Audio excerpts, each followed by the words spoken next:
So what ESC is the fastest in no prep drag? McLaren, Tekin, R1, Hobbywing?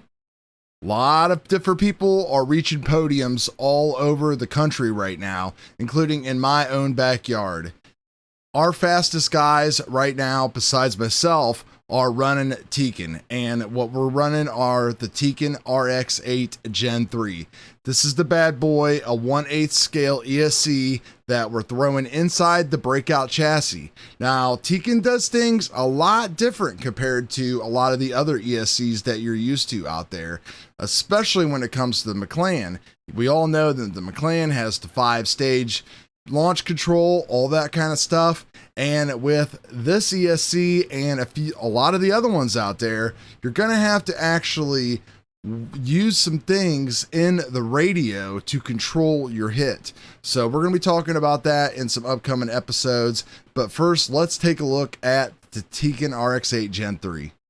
So this is it right here, the RX8 Gen 3. It's a 1/8 scale ESC. So basically it's built to handle more power, more abuse, all the above. Our no prep drag cars, at least right now in 2021, are all 1/10 scale. So this baby here should be more than enough to handle what we can do to it. Tekin has developed a technology called Hotwire, which is a Bluetooth wireless transmitter that you can always leave plugged in to the side of the ESC. So that way you can do all of your different ESC tuning and stuff right there from your phone, no problem. Now, from what I understand, we won't really have to mess around with this stuff a whole lot. We're pretty much going to set a lot of this stuff and never have to come back to it ever again, because we're going to do all of our launch control in our radio. But the way that this stuff works is really great.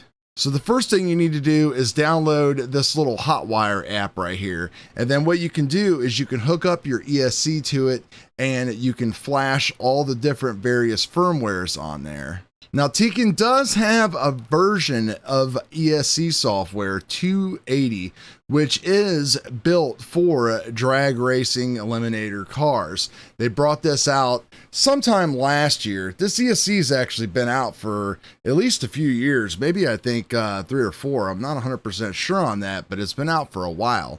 And they released this last year and they put in drag specific features, things like the launch boost. And one thing that they all have in common is an interesting timing setup. These ESCs run in what's known as dual mode, where it'll start out the ESC with the throttle in a censored position. So that way it creates a really smooth launch. But then at a certain RPM, it will actually switch to a sensorless configuration. So that way it says that you're going to get higher efficiencies at higher RPMs. You can't dial in individual degrees of timing. They're all kind of set like this right here. You can do some custom advanced settings, but then you have to also change your RPM settings as well. You also have additional turbo timing that you can add in at the end. You've got turbo delay, all that kind of stuff. Now, a lot of my local guys actually don't even use the 280 software. They use the 276 software, which is the same thing that's been in there for a while now. It's pretty much the same, but it doesn't have a lot of those individual ESC type of controls for drag racing, so it kind of makes things a little bit easier, so you have less items to tune. And I think we've all kind of learned that with the McLaren, that sometimes less is more. So if we've got less numbers to fiddle with, then we can pretty much just focus on getting faster by using what we have. Now, to get this all going and flash correctly, you will need to hook your car up to your PC the first time, especially if you want to upgrade to 280. And you'll want to install your Hotwire inside your car. If you don't plan on making any changes, you don't have to leave it in there. You can see I have mine just installed right here on the side. And it's a little old school mini USB connector, shows you the age. And I am just going to go ahead and plug it in here. and it's going to go ahead and connect up.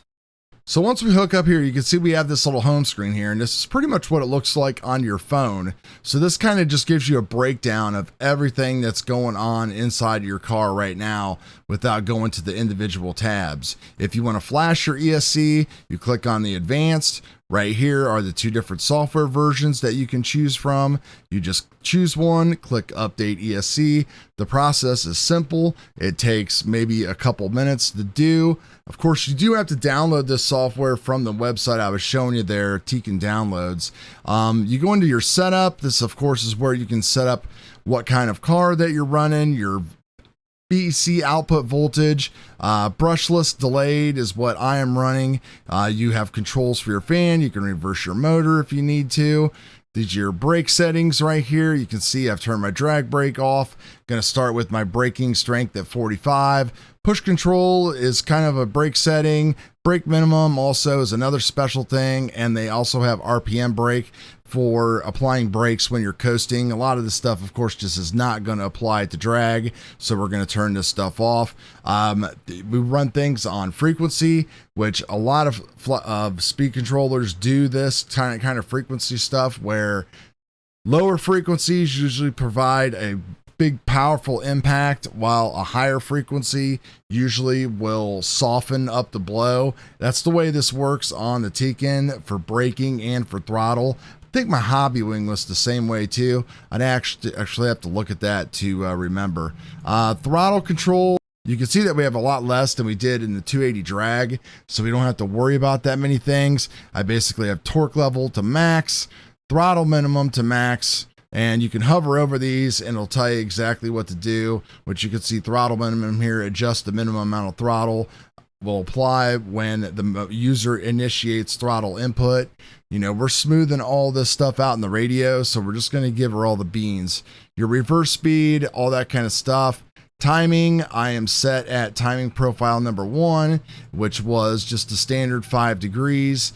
Don't have to worry about that. And then, of course, you have curves that you can set up if you would like to. All that is pretty standard stuff. There is data logging built into this. If you click on data logs, it will open up another browser for you to go ahead and examine your data logs. I haven't got into this yet, but I'm sure I will, so I can take a look at things. And that's pretty much it when it comes to how it works. Again, everything looks the same way on your phone. Once you're done with all that stuff, then all you really need to do is just calibrate it to your radio. Now, since I am using the radio speed trick, you don't want any of that applied at all when you first calibrate your radio to the ESC. So the Tekin is a little bit more normal, where you plug it in, you hold in a button, it beeps at you, it beeps again for neutral, you pull the trigger back, it beeps. You pull the trigger all the way forward for brake, it beeps, and you're done. A little bit different than the McLaren, which you have to start off actually with full brake and go from there. So it's a little bit more conventional of things that we're used to. So here we go inside the breakout chassis. You would think for 1/8 scale that, man, it's probably a lot bigger than a normal ESC. And it is a little bit bigger, especially since it has the integrated cap pack, room for the fan and everything else like that. I've got my power switch mounted over here. Again, the Hotwire is right here for us to plug into, and we're pretty much ready to rock and roll. I've got this thing all set up, ready to go. The breakout chassis itself has all been aligned. If you haven't seen my last video on alignment, I'm going to go ahead and put that up here for you to take a look at, and also a link to it down in the description. Definitely something that you guys want to check out if you're trying to shave some time off of your ET and get your car going faster. So we're going to get this car outside, do some rips with it, and see exactly how things go on our initial runs. All right, so we're out here testing the Tekin in the breakout build, and a slight change of form. I have basically put all of the Tekin settings to the lowest power available, just because I've had a little bit of trouble getting things going the way that they should. One of these days, maybe I will tell you all about it in a video. This is the way everything currently sets. We've got the brand new Max Amps 6300 series batteries on there. Look at all of those cells and a 2S. dry tire, everything, 4-turn motor, just heat going on the tires right now. We're getting ready to make a test tune with this, and I'm gonna play with the radio a little bit and maybe turn it down. I just wanna get some passes in on this thing. The first successful under 3-second pass for the breakout in its newest configuration. Now you might be saying, oh, that's not very good. This Tekin stuff sucks. Trust me, there is a lot more to go. Throttle speed was at 50% in the radio.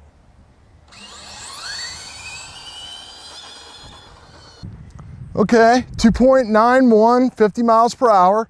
We're learning. That was with throttle speed increased to 70. Don't know how much higher I want to go, because then that kind of takes away the point of having the launch. So we might have to start digging into the ESC and turning up power. This video is getting long though, so we're gonna continue that in part 2 of dialing in this Tekin. We'll see you guys on the next video. Peace.